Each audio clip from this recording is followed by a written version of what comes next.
Everybody, my name is Kim and I'm the happiest cook. Today we are making Chipotle baby back ribs in the air fryer. Now you can use this recipe in the oven if you want. You'll have to cook them longer. I have all my things ready. Do you have yours? All right, like I always say, let's get cooking. All right, first thing you need to do is you need to make your Chipotle barbecue sauce. Now it has to cook and then it has to cool to get thick. So this is mine and this is how it looks. I've mixed up my seasoning, which is better than salt and pepper, and just have them in a bowl, and we're going to sprinkle on one side, then we're gonna flip them, then we're going to do them on the other side like that.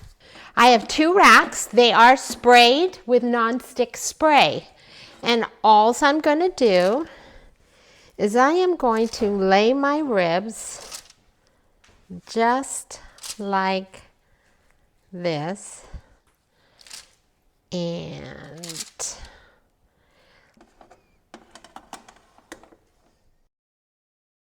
all right, so I have my ribs.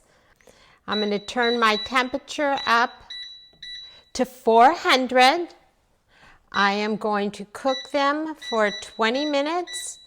Then I'm going to open the drawer. I'm going to pull them out, swap them, and then we'll be cooking them for an additional 20 minutes on the other side.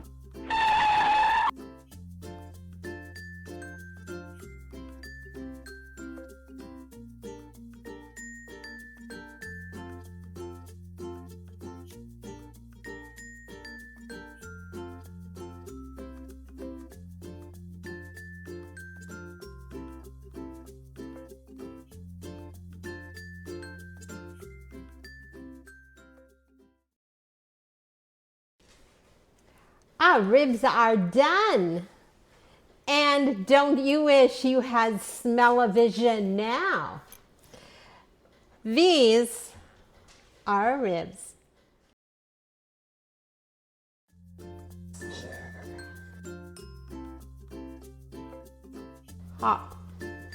I hope you enjoyed learning how I do my air-fried Chipotle baby back ribs. They are really yummy. And the Chipotle sauce that I made, I have a lot left over, and I'm just going to put it in a jar and put it in the fridge, and it'll keep for probably a week to 10 days in the fridge. And it's good on chicken, fish, you got it. You can put it on anything. It's delicious. And baby backs are my favorite, and so there you go. Thank you so much for joining us here on The Happiest Cook, and I hope you will subscribe and use those links and cruise around and see what's going on my blog and on my Facebook. Go over to my website. Lots of fun recipes that never make it to YouTube, but they are on my blog and on my Facebook. So don't miss out. Make sure you go there. And as always, thank you for subscribing. So, I'll see you next week here on The Happiest Cook. And like I always say, let's get cooking and keep on cooking. Bye.